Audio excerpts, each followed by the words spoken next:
Et une notion qu'on aborde très souvent en investissement, c'est la notion de risk-reward, le risque-récompense.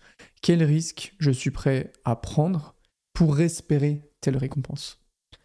Et en fait, quand on fait de l'investissement, ce qu'on cherche, c'est une asymétrie entre le risque qu'on va prendre et la récompense qu'on va avoir. On cherche à prendre un risque qui est plus faible que la normale par rapport à la récompense qu'on va obtenir, ou l'inverse, à avoir une récompense qui est plus haute que la normale pour un niveau de risque donné. C'est ça qu'on recherche quand on investit dans les cryptos, dans n'importe quoi en fait. Dans la vie, on utilise aussi beaucoup ce risk-reward sans s'en rendre compte. Quand on traverse la route, alors que c'est rouge, on évalue le risk-reward. On évalue le reward, la récompense qui est traverser la route et gagner du temps, et pas attendre que ça soit vert parce qu'on a des bons gros français mal éduqués. Et le risque, c'est se faire écraser. Et donc on évalue le risque, ok, il n'y a pas de voiture, ou alors il y en a une qui arrive, je suis safe. Mon reward, ma récompense, c'est de traverser, de gagner du temps, ok, j'y vais. Ou alors il y a une voiture, non, j'y vais pas. Donc c'est quelque chose qui est prédominant dans notre vie. Et c'est prédominant aussi dans notre carrière d'investisseur. Sauf que, aujourd'hui, j'aimerais qu'on parle de la notion de risque. On dit souvent qu'il faut ajuster son risque, et je suis le premier à dire qu'il faut ajuster son risque en fonction de son profil d'investisseur. Si vous êtes un investisseur safe, que vous avez un gros portefeuille, que vous avez une attache émotionnelle assez haute à votre patrimoine crypto, vous n'allez pas aller dans des altcoins avec des targets énormes, des low cap, des petites cryptos que vous allez hold pendant 15 ans, etc.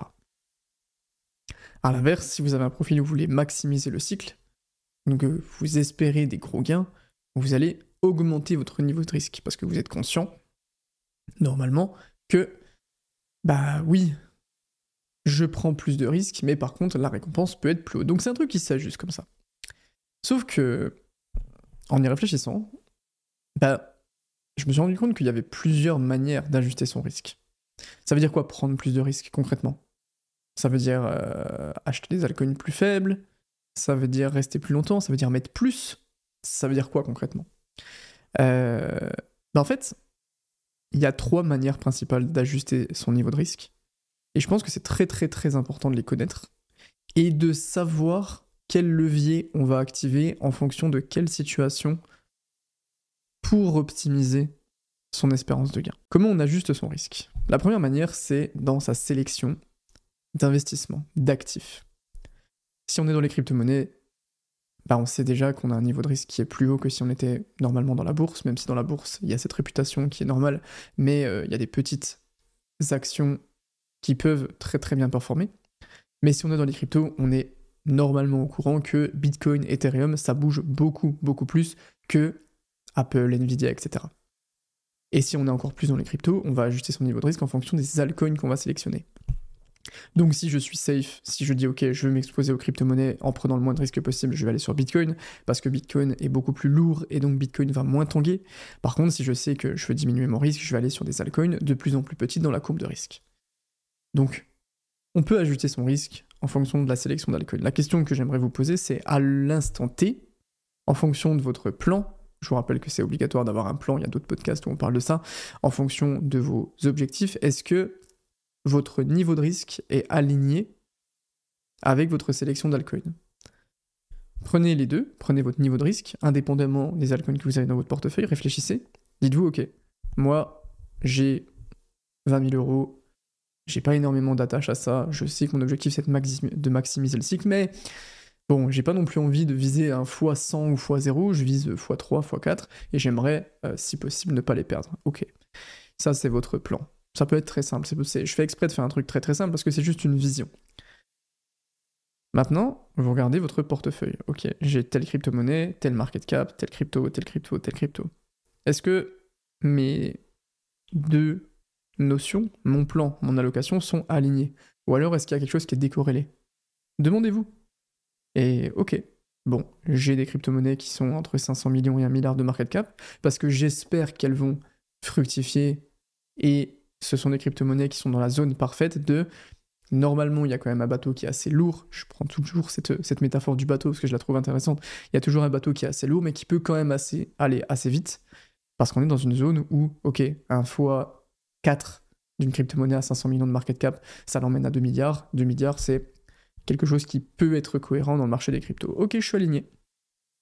Là, si vous vous rendez compte que Bah vous visez x2, x3, mais vous avez que des cryptos qui sont en dessous de 100 millions de market cap. Vous en avez une grosse partie. Bah, dites-vous, ouais, c'est un peu compliqué, il faut peut-être que j'y réfléchisse. Et quelque chose qu'il faut que vous regardiez, c'est pas le nombre de cryptos que vous avez, c'est le market cap moyen de votre portefeuille. C'est une notion que très peu de gens utilisent, mais en fait, vous pouvez avoir 100 cryptos.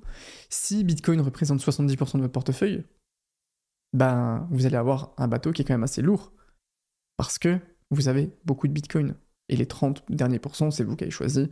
C'est un choix, on va pas en discuter, même si j'ai mon petit avis là-dessus. Mais les 30 derniers pourcents de votre portefeuille sont répartis dans 99 cryptos. Mais ce qu'il faut que vous regardiez, c'est pas le nombre de cryptos. C'est pas de vous dire, ok, j'ai une crypto qui a 100 millions, une crypto qui a 500 millions, une crypto qui a 1 milliard, etc. C'est le market cap moyen.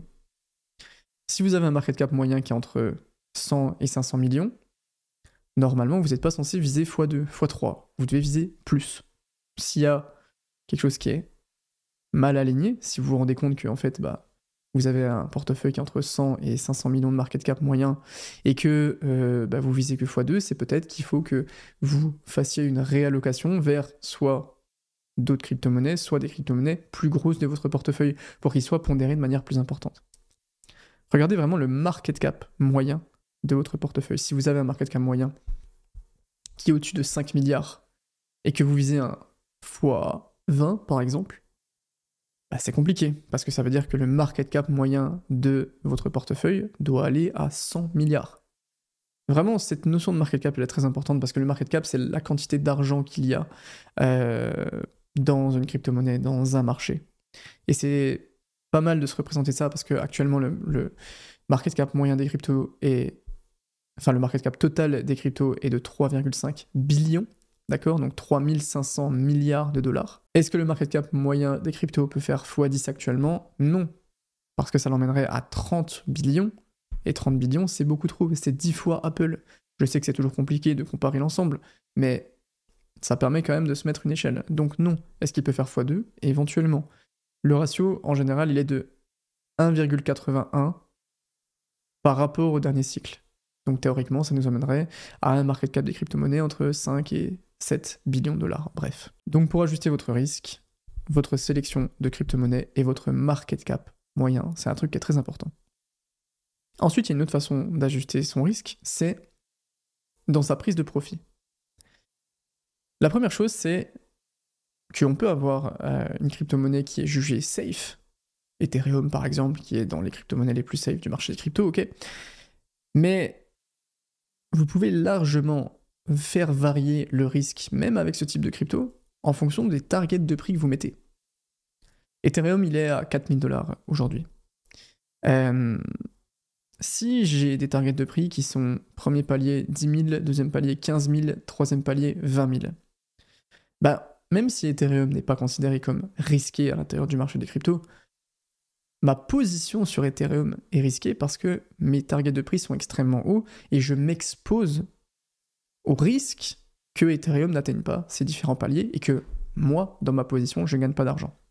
Donc vous pouvez largement faire varier aussi votre jauge de risque en fonction de vos targets. Si par exemple vous avez une crypto-monnaie qui a un petit market cap, on va dire 200 millions, elle est à 1 dollar, mais par contre vous avez des targets à 1,10$, 1,20$, 1,30$. 10%, 20%, 30%. Bon, c'est discutable comme stratégie, mais votre niveau de risque va être plus faible, théoriquement, que si vous aviez, par exemple, vos targets sur les terres à 10 000, 15 000, 20 000. Et donc, c'est cet équilibre-là qui est assez compliqué à gérer, mais qui vous permet aussi d'ajuster votre niveau de risque. Ça vous permet de trouver les asymétries.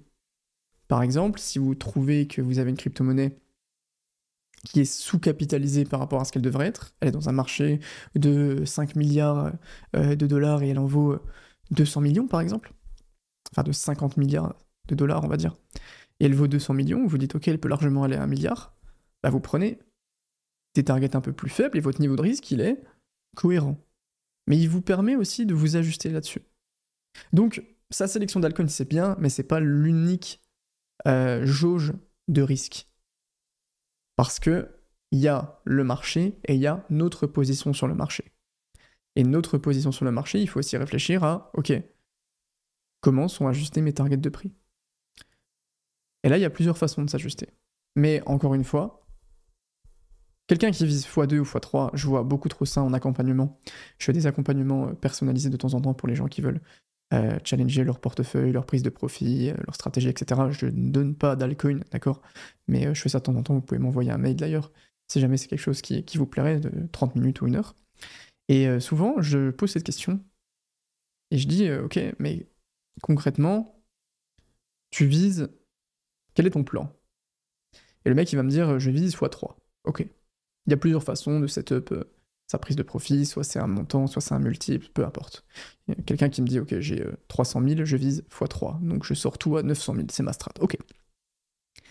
Et après, il me montre ses stratégies de prise de profit, il me montre ses paliers, TP1, TP2, TP3. Et je lui dis, ok, sauf que, regarde, là, tu m'as montré tes crypto-monnaies avec tes différents paliers. Imaginons que tout se passe parfaitement, donc que ta prise de profit soit totalement réussie. Ben, est-ce que tu es à x3? Est-ce que concrètement, tes paliers sont ajustés à ta stratégie et tes paliers de profit te permettent à la fin de faire un x3? Et souvent, c'est, première chose, ah oui, j'avais jamais pensé. Et deuxième chose, c'est toujours assez décorrélé. Le pire, c'est que ça soit en dessous, parce que si tes paliers sont en dessous et que par exemple tu vises un x3 mais que tes paliers font que si tu sors tout, TP1, TP2, TP3, et que ça se passe de la manière la plus parfaite possible, c'est-à-dire que toutes les zones sont atteintes, etc., mais que tu sors au final à x2,5, ben c'est la porte ouverte aux erreurs, parce que même si tu fais tout bien, tu n'atteins pas ton objectif parce que ton plan est décorrélé de ton objectif. Et après, t'as l'autre côté. T'as les TP1, TP2 et TP3, mais qui font au final, si tout se passe bien, x8. Et ouais, peut-être que ça peut faire x8, mais ton plan c'est de faire x3.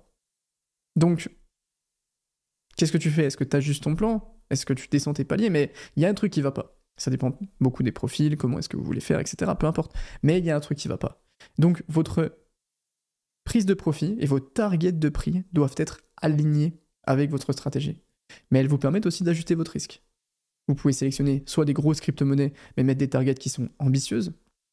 C'est la stratégie par exemple qu'on a sur Crypto Recherche, où sur Crypto Recherche on partage un portefeuille avec nos stratégies de prise de profit. Et ce qu'on fait, c'est qu'on a des targets qui sont très ambitieuses, ce qui nous permettent d'augmenter notre niveau de risque, même si c'est des grosses crypto-monnaies, d'accord? Mais par contre, on a un gilet de sauvetage derrière, où on va avoir des indicateurs, un indicateur de top de marché qu'on a développé, où on se dit, ok, si les targets ne sont pas atteintes, ça me permet quand même de vendre et d'avoir une sécurité, parce que le marché s'en fout complètement de nos targets.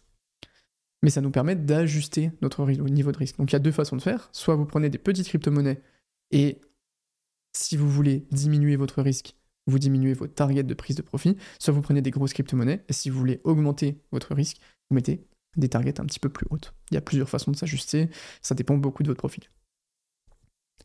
Ça, c'est la deuxième manière d'ajuster son niveau de risque. La troisième, c'est dans sa prise de profit globale. Dans votre prise de profit, vous ne pouvez pas avoir que des targets de prix. Ça, c'est pareil, en accompagnement, ça permet aussi de pas mal cibler quels sont les besoins de la plupart des gens, les accompagnements. Et un accompagnement, c'est toujours pareil, c'est que c'est des gens qui ont une belle stratégie, ok, j'ai ma stratégie de prise de profit, mes paliers, je les ai fait avec Fibonacci, ils sont cohérents, ok. Ok, mais là, t'as 15 cryptos, t'as 3 paliers de prise de profit, TP1, TP2, TP3, où tu sors 25%, 50%, 25%. Ça peut bien se passer, mais il y a quand même de fortes chances que sur 1, 2, 3 crypto-monnaies, bah je sais pas, le TP3 soit pas atteint, le TP2 soit pas atteint, il y en a qui ont atteint 0 TP. C'est toujours comme ça se passe jamais parfaitement. Et ce que je demande à chaque fois, c'est ok, mais c'est quoi ta stratégie si jamais tu sens que ça chauffe un petit peu sur le marché et bah, que tes paliers de prise de profit sont pas atteints?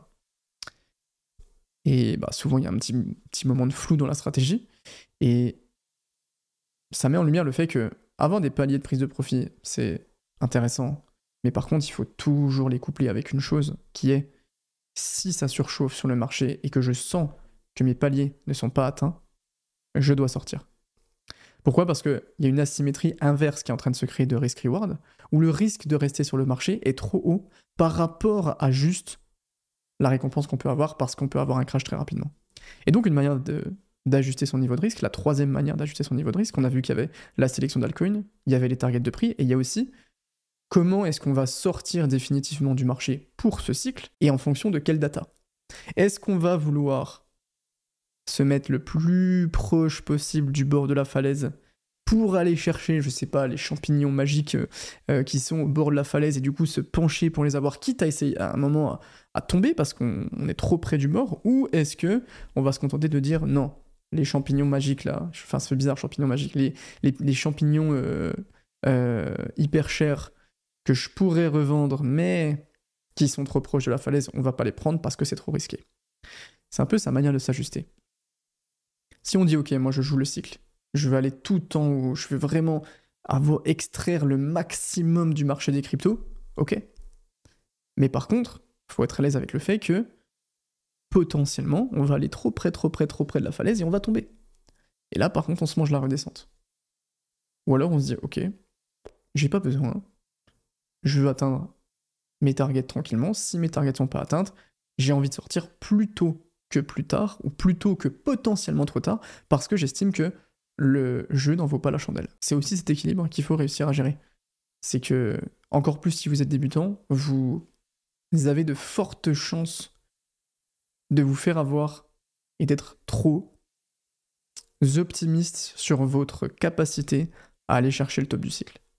La plupart du temps, on le voit pas. Je dis souvent cette stat, mais Bitcoin a mis 15 semaines pour passer de 35 000 à 60 000 au dernier cycle. Ok, 15 semaines, c'est quasiment 4 mois. Et par contre, pour passer de 60 à 35, pardon, il en a mis 2 semaines. Et donc, il y a des gens qui sont montés, se sont rapprochés de la falaise, parce que les vrais gains, les gros gains, il y a des gros gains au bord de la falaise. Mais par contre, au moment où tu glisses, tu te fais démonter, et c'est trop tard. Donc c'est aussi la manière d'ajuster son risque. En fonction de, ok, quand est-ce que je sors du marché, quand est-ce que je considère que il y a une asymétrie entre ce qui est en train de se passer et mes potentiels gains. Donc il y a 3 manières d'ajuster son risque. Soit dans la sélection d'altcoins qu'on va faire en fonction de la courbe de risque, donc du market cap. Regardez si le market cap moyen de votre portefeuille est corrélé avec vos estimations. Dans les targets de prix qu'on va sélectionner, plus on a des targets de prix qui sont ambitieuses, plus on augmente notre niveau de risque. Et il y a aussi un autre aspect des targets de prix qu'on n'a pas pris, c'est que imaginez que j'ai 3 targets de prix.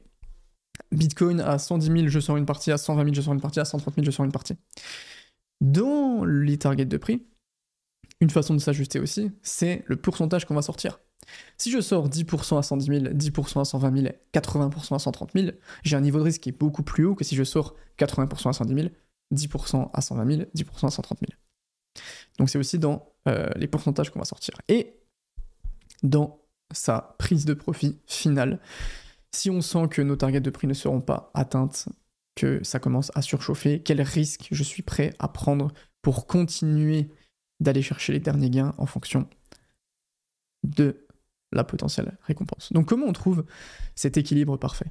Il n'y a pas d'équilibre parfait, et encore moins dans la prise de profit, c'est que c'est toujours très dépendant de votre profil, très dépendant de votre plan. C'est pour ça que j'insiste sur le fait de faire un plan, même si c'est un plan pourri.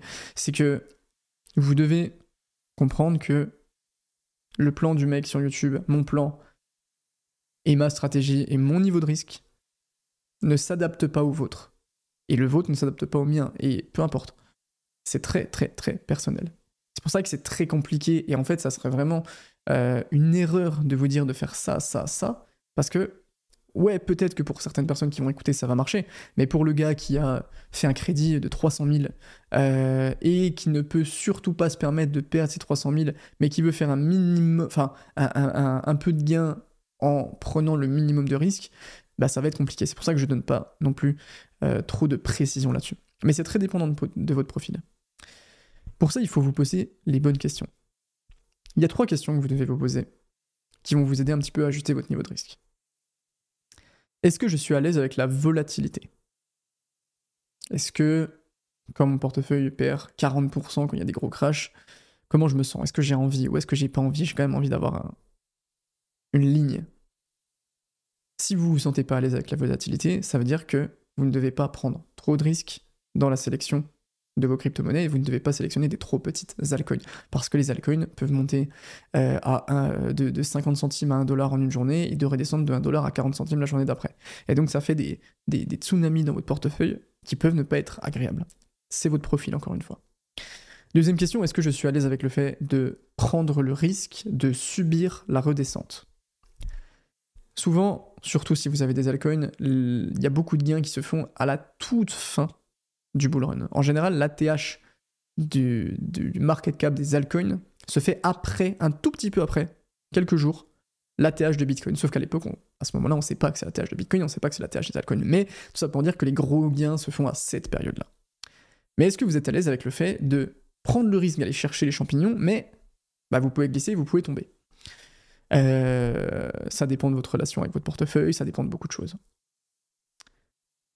Si vous n'êtes pas à l'aise avec ça, acceptons que c'est pas là où il faut mettre un gros niveau de risque et qu'il vaut mieux vendre un petit peu plus tôt, quitte à, entre grands guillemets, rater. J'aime pas du tout cette notion de rater des gains, mais quitte à, entre grands guillemets, rater des gains, plutôt que subir la redescente. J'aime pas la notion de rater des gains, parce qu'en fait, c'est rater des gains potentiels. C'est-à-dire que c'est pas parce que j'ai acheté du Bitcoin en 2010 que maintenant je serai riche. Vous voyez ce que je veux dire? J'ai pas raté la montée de Bitcoin. Pourquoi? Parce que ça se trouve en 2010 et demi, j'aurais vendu quand il est passé de 1$ à 1,20$. Donc c'est rater des gains optimaux qui n'arrivent jamais. Donc ça n'existe pas la notion de rater des gains. Si, ça existe, mais c'est toujours beaucoup trop haut par rapport à ce qu'on croit. Ah ouais, j'ai vendu Tao à 300$ parce que je l'ai eu à 50, j'ai raté les gains parce qu'il est monté à 800. Non. T'aurais vendu peut-être à 400, tu sais pas. Et ça se trouve, t'aurais pas vendu et t'aurais eu leur descente, tu sais pas. Donc est-ce que je suis à l'aise avec le fait de prendre le risque de subir la redescente et en fonction de votre réponse, vous ajustez votre niveau de risque sur la vente globale de votre portefeuille pour ce cycle? Dernière question, est-ce que je suis à l'aise avec le fait qu'une crypto-monnaie puisse encore monter après que je la vende? Il y a des gens pour qui c'est dur, il y a des gens pour qui c'est pas dur, ça dépend vraiment de votre portefeuille, de beaucoup de choses. Moi, par exemple, je sais que j'ai fait un gros travail là-dessus, mais que c'était quelque chose qui était très compliqué. J'avais du mal avec le fait qu'une crypto pouvait monter après que je l'ai vendue. Et en fonction de la réponse à ça, vous ajustez vos targets de prix. Si par exemple, vous savez que c'est quelque chose qui peut vous inciter à faire des erreurs, à racheter plus haut, etc., mettez-vous un palier 1, un palier 2 accessible, et le palier 3, par contre, vous le mettez très haut. C'est une sorte de moonbag, mais avec quand même un palier. Ajustez aussi le pourcentage de vos paliers. Quelque chose que je vois souvent, c'est une allocation trop petite au palier 1. Ou alors un palier 1 qui est trop haut. Et le fait d'avoir un palier 1 qui est trop haut, pour moi, c'est... Oui, ça vous permet d'aller optimiser les potentiels gains, mais ça vous met pas dans des bonnes conditions pour revendre. Parce qu'en fait, je vois des gens pour qui c'est le premier cycle. Ils me disent merci pour Nosana que tu as parlé sur Crypto Recherche, c'est mon premier x3. Donc c'est la première fois qu'ils font des x3. Et c'est très bien, hein. C'est normal, parce qu'il y a des gens qui viennent d'arriver, bref.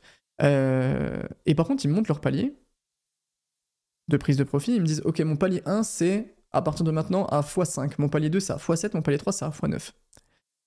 Et le fait que le mec m'ait parlé de ouais, trop cool, Nosana, c'est mon premier x3, là j'ai vendu, je me sens bien. Ça veut dire que les multiples, les x3, x2, c'est des choses avec lesquelles il n'a pas forcément l'habitude et qui ont un impact. Et donc, son premier palier de vente sera à x5.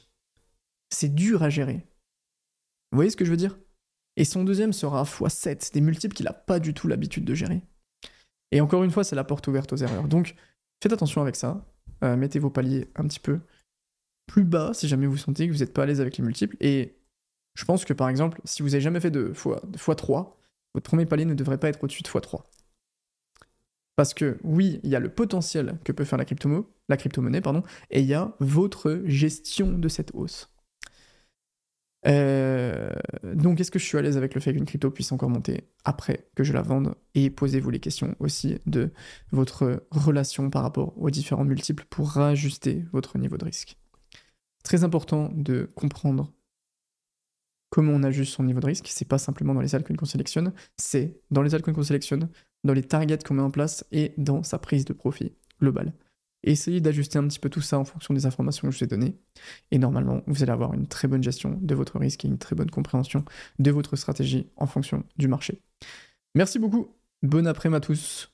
C'était les 3 manières d'ajuster son niveau de risque. N'oubliez pas de vous abonner si ce n'est pas déjà fait et s'il vous plaît, j'allais dire pitié, c'est un peu abusé, mais s'il vous plaît, mettez les 5 étoiles sur Spotify pour que le podcast puisse monter encore dans le classement. Spotify, Apple Podcast, Deezer, peu importe.